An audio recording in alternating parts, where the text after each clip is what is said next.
Good afternoon and welcome to Integrating SEL Competencies in a Remote Learning Environment. Today's topic is social awareness. We're excited to have you joining us for the Niswonger Remote Learning Series. Sessions will provide educators opportunities to extend and refine their practices, engaging students in remote and/or online learning. We will showcase high-impact practices, model strategies, share resources, and highlight ways to facilitate effective remote learning. Although you will see that many of the strategies and resources we share are applicable to in-person traditional learning settings as well. Before we get started with our learning today, we'll go over some general information. Please make sure your mic is on mute except when you're speaking. We'd love to see your face. If you'd like to turn on your camera, please do so. And we'll engage by using the chat feature. And please feel free to post any questions or comments that you have in the chat. My name is Linda Stewart, and presenting with me today is Brooke Drennan. We're both literacy coaches with the Rural Life Grant, and we have been supporting schools in implementing personalized learning strategies for the last 2 years. If you would like to access the materials from this session, go to the schedule registration page, and everything we present today will be available for you there.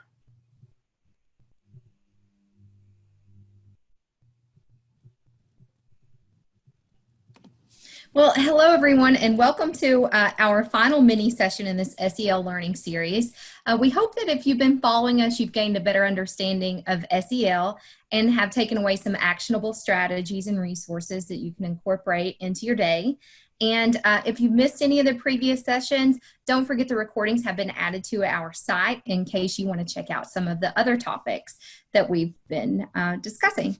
And so we've based our work on CASEL, which divides SEL into 5 interrelated core competencies that need to be embedded into our classroom, our schools, and community practices.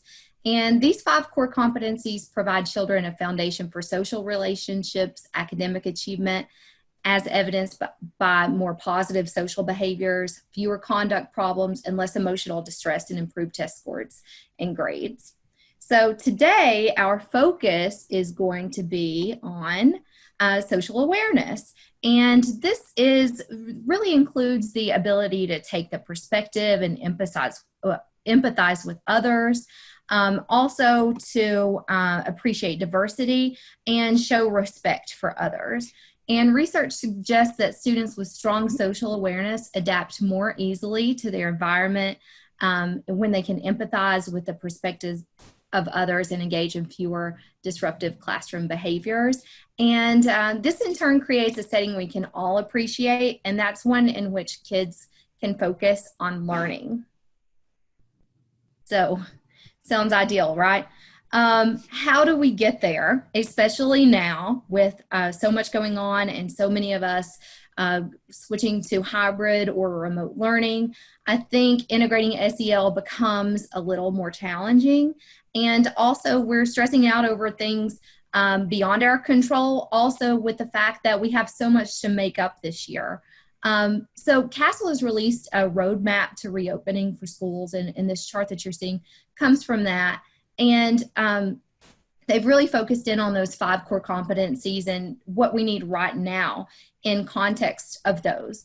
And for social awareness, we really need to allow students to understand the broader historical and social context surrounded by and exacerbated by COVID-19 and the ongoing individual and institutional impacts of systematic racism and some of the current events and the struggles that they're seeing today.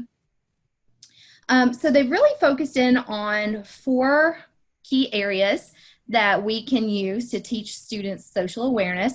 We're just going to break each of those down really quickly and share some actionable strategies that you can use in your remote environment or your physical classroom environment to help students with those skills. So the first one is perspective taking. Perspective taking is also known as cognitive empathy, And it occurs when a person is able to imagine his or herself in the situation of another. A good example is a line spoken by Atticus Finch in the movie To Kill a Mockingbird. If you can just learn a single trick, Scout, you'll get along a lot better with all kinds of folks. You never really understand a person until you consider things from his point of view, until you climb inside his skin and walk around in it. And I think that's so true. We have to take others' perspective to understand what they're really all about.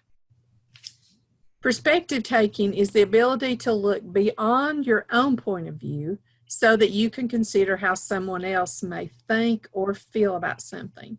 And to do this successfully, you must have some understanding of others' thoughts, feelings, motivations, and intentions.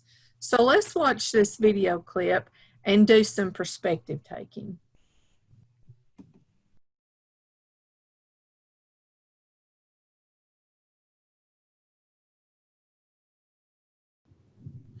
So I think all of us can probably see and understand the perspective of some of those characters. This could be a standalone lesson. If you were getting ready to teach a book that had a lot of different characters in it and emotions and thoughts, and this would be an excellent introductory way to get that novel started. So I just wanted to share that clip with you. So the next one is perspective taking helps us to do three different things. One, it helps us to recognize differences, not just our own, but others' differences as well. It helps us to understand influences, to understand that a person's immediate circumstances, past circumstances, their beliefs, their culture, all of those things have influenced them to make decisions or have feelings that they do. And the last one is to relate to a person's perspective.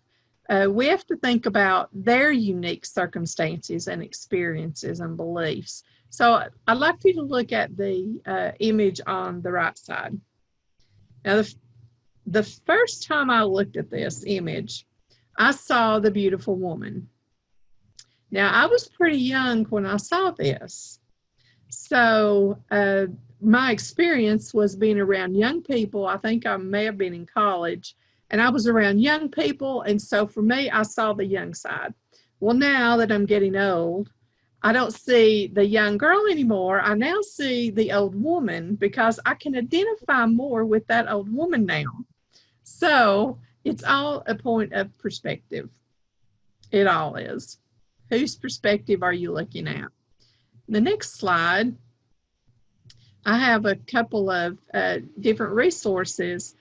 Both have a ton of resources that you could use to help children understand perspective. And this is not just for little ones. It also goes up to older grades as well. But both of them are just chock full of different things that you could do as a standalone lesson if necessary, or to complement your existing lessons. Hand it over to you, Brooke.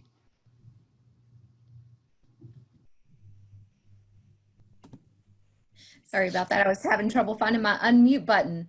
Well, these links are hyperlinked on the slide deck, and they're also included in the resources. You can find those on the website where you registered for the session. The next thing, and these two things are pretty related, perspective taking and empathy. Helping develop those skills with our students is just really important for social awareness. So I know that we talked about in the self-awareness session, being able to label feelings and identify those is very important for students. And here we're talking about taking that, moving from yourself to others. And there's really little evidence that empathy can be directly taught, but it can be developed by giving students opportunities to engage in empathetic responses. So again, to extend the identifying of feelings, just moving from self to others, encouraging students to talk about their feelings. They need to also learn to talk about the feelings of others, and we want to do that in a really sensitive way. So of course we know we don't want to pause our lesson and say, everyone take a look at Johnny, he looks really angry right now. But we might want to use literature, videos, photos, all good ways to do this, just to have students analyze and discuss how characters are feeling and what are those cues that let them know that. Also, just praising empathetic behavior when you recognize that. Modeling is key for all of these SEL skills, just really as a teacher being conscious of modeling empathy and verbalizing that. Teaching students to pick up on those nonverbal cues, and even giving them jobs that require empathy, such as taking care of living things, like maybe you have a class pet or a plant or something like that. Those taking care of living things could help students develop empathy. And again, just exploring literature and discussing the actions of characters. This was taken from a book that I'm reading called All Learning is Social Emotional Learning. And so they just have a lot of really great strategies in there. Another resource that I love for this, one of probably the best examples that I've seen of just seamlessly integrating this into content, because I think standalone lessons are good. But if we really want students to pick up on those skills and add them into their day-to-day, just integrating that as much as we can, I think is really important. Kristen Zemke presented this a couple of years ago at one of our lead teacher trainings, and it just has really stuck with me as a great lesson, and I've used this in a variety of ways, just recreating something like this for myself and for teachers. But she gave us a Padlet that modeled ways in which we can build empathy, help students build empathy throughout our ELA instruction. So just giving them the opportunity to view videos, read, and think about different topics and reflect on that. And I'll click on the link and show you this here quickly. I don't want to take up too much of our time because it is going by so quickly in these mini sessions. But this is linked for you on the resources page, as well as hyperlinked in the slides deck. But just allowing students to pick these Pixar shorts, a lot of them are great for incorporating SEL skills and having students reflect, as well as building in some of those ELA standards that are so critical. If we give up time in our classroom, we want to make sure that we're also still touching on standards. So there are ways that we can do that and still build in SEL. Looking at different articles, the difference between empathy and sympathy.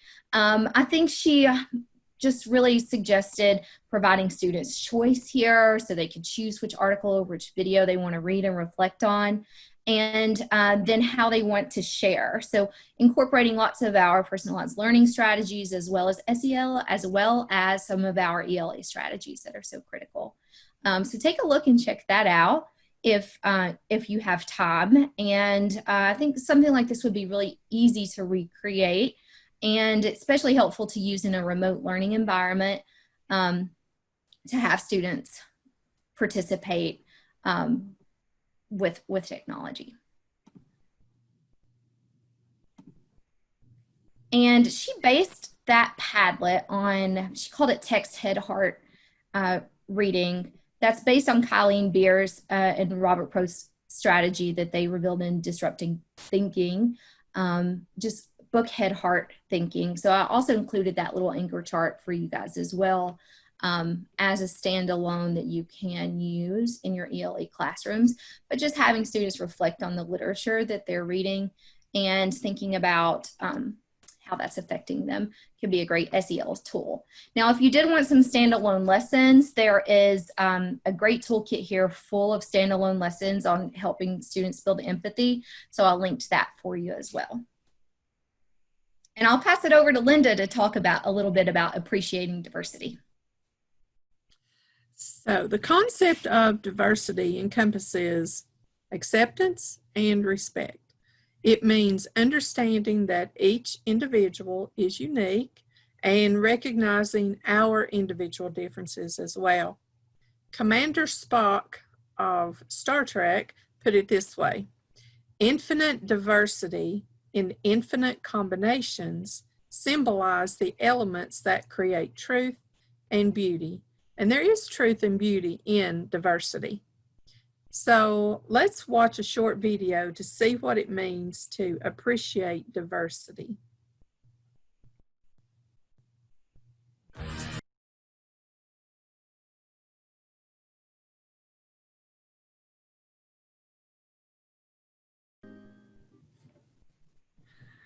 So what do you think, or what do you feel like changed with this?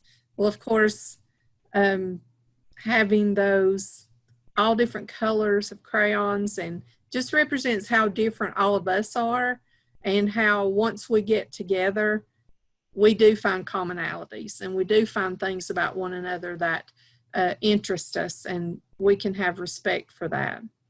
So how can we appreciate diversity? This lists several different ways, but there are a few that I wanted to point out. Respecting and appreciating diversity begins with a critical evaluation of ourselves. I have to know how I feel about certain things, how I feel about certain cultures, how I feel about race, or how I feel about, anything in regard to getting to know about diversity. So once I've done that, here are some things that I need to do. I need to think about thoughts, feelings, and actions toward people who are different from me. I need to understand diversity. I need to increase my worldview. Instead of staying in my little corner of the world and only my little corner, I need to get out and I need to experience different people and different cultures. I need to be willing to talk and listen and learn from others, respect and accept differences, and act as a role model for others. And remember that human diversity really is a gift, because it would be a pretty dull world if everyone in the world was just like me. Trust me, my husband can tell you all about it. And as they say, variety is the spice of life. So go out and meet someone new. And here, as I did on the previous one, I have two different groups of activities. These go from pre-K all the way to adult. And there are many choices in there to look from. And once again, they are on our webpage. Yeah, I think that you found some really nice resources here, Linda, and those are on the webpage and hyperlinked, as you said, but just some standalone activities that you could include and incorporate into your classroom to share that appreciation for diversity. And again, the next topic kind of builds on that. I think these two things work hand in hand. Respecting others is our last key concept for helping students build social awareness. And respect for others, like I said, I've been reading All Learning is Social Emotional by Fisher, Frey, and Smith. And just they discuss how you can just integrate this seamlessly into the social fabric of your classroom community. But something that they pointed out that really stood out to me is that respect for others is more than tolerance, which implies that you're pushing aside disapproval in an effort to endure the existence of others. Respect for others entails seeing worth and value in every human life, regardless of differences. Further, those who respect others recognize that collective strength is derived from differences, not just similarities. So finding the beauty and diversity in our differences and what makes us unique. So to help students build respect for others, just building that empathy and respect into, like I said, the social fabric of your classroom community, making space for students to address and process current events. I think for us to be able to learn about things that are going on in the world is very, very important for respecting others. We have to learn about the lives of others and what is going on outside the world around us. And so that's something that I especially focus on with my high school students. I think it could be appropriate and depending on how you do it with middle school and elementary school students as well. But just making space for them to discuss current events, to process those things, to establish an agreed upon set of norms of how you discuss things first, provide them with the text that help them learn more about the world and the world around them, and give students the opportunity to engage in that dialogue and self-reflect, maybe even providing time for literature circles that help them explore important themes such as courage, respect, and responsibility. Again, setting those class norms that frame what occurs in the classroom and the larger world is very important. In the book that I'm referring to, they talk about some classroom norms that are essential. Three key ideas: take care of yourself, take care of each other, take care of this place. And a school has really embedded those into everything that they do, and constantly reminding students, we're doing this because we care for others. We are doing this because you study for the test and be prepared to take care of yourself. Put away your equipment, take care of this place. So I think that that's a really good place to start. I always told my students that our goals were to become better readers, writers, thinkers, and citizens of the world. So everything we did was working toward one of those goals. And one way that I did that, running out of time here, so I won't have too much time to get into this, but I did share some good resources for you on this. I incorporated Kelly Gallagher's article of the week. And Dave Stewart Jr. has a really good model of how to do this with lots of great rubrics and different ways that he works through this process. But really giving students an article every week to read, to think through, to annotate, to gather their thoughts on, to write a written response, but also providing time at the end of the week for them to discuss formally or informally with one another, and providing that the time and also the norms that are set. And this is how we engage in this type of discussion. And we got into some really heavy issues sometimes, but we always had our norms, and we always knew that we were practicing how to agree and disagree with one another. So that, I think, was one of the key activities that helped my students really develop respect for others. Even in our small town, they were able to learn about things that are happening all over the world and to develop that respect that they needed. So I included those resources for you. And the Facing History in Ourselves resource here has a really great teacher checklist for things for you to think through before including that study of current events in your classroom. Just some really thoughtful ways that you can prepare for that, as well as a good set of classroom norms for discussion. So that is linked for you there, and also on your resources page on the website. Whew. All right, so we are running just right up on our 30 minutes.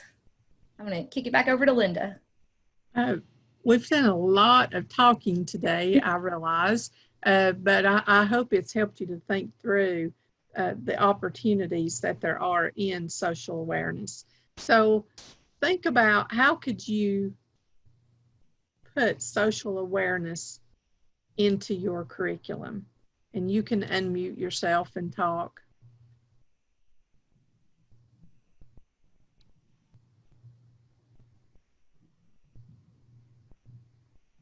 Anyone have an idea? Can you hear me? Yes, ma'am.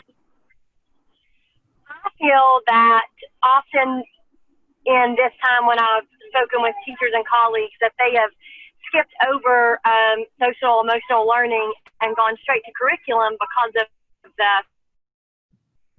fear of closing gaps and time crunch and making sure that they cover lost time and missed standards. But I think without social emotional awareness, our kids do not have an atmosphere in which they feel safe. So I think incorporating any of these strategies, along with maybe daily check-ins and small group settings that are focused on, just social emotional things, and very short, like after a class meeting or something like that, have a couple students stay after virtually. I think that could be a way to incorporate like community and grouping. But I loved the idea of showing the Disney shorts.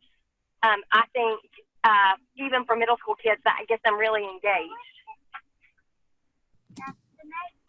Great. Thank you, Brent. Thank you for sharing that. I was actually reading an article today that was talking about that, just how crucial SEL is as we return, and how people are really stressed about the things that we've missed that we need to make up on, and the temptation to cut some of these things to streamline that and focus on standards. But just really, the article highlighted the fact that children can't process and retain new information if their brains are overwhelmed with anxiety.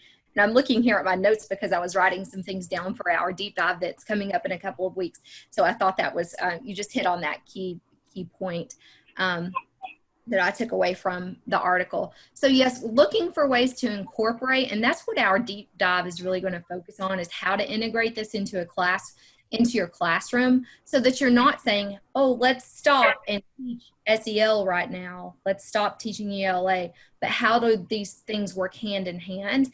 And I think that you'll find that, social awareness would really incorporate well with a variety of subjects. So how can we incorporate that into what we're already doing? Thank you. Did anyone have any other reflections or takeaways or ideas as far as opportunities for building SEL into the curriculum, specifically social awareness? So maybe some things that you're doing that are working well for you in your remote teaching and learning routines or in your regular classroom. And you don't have to say them here if you want to just reflect on that, but just think about building in those critical skills as we return.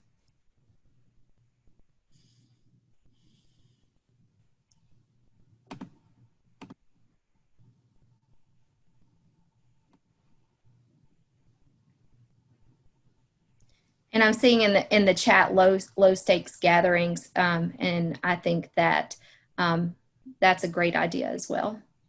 So thank you for that.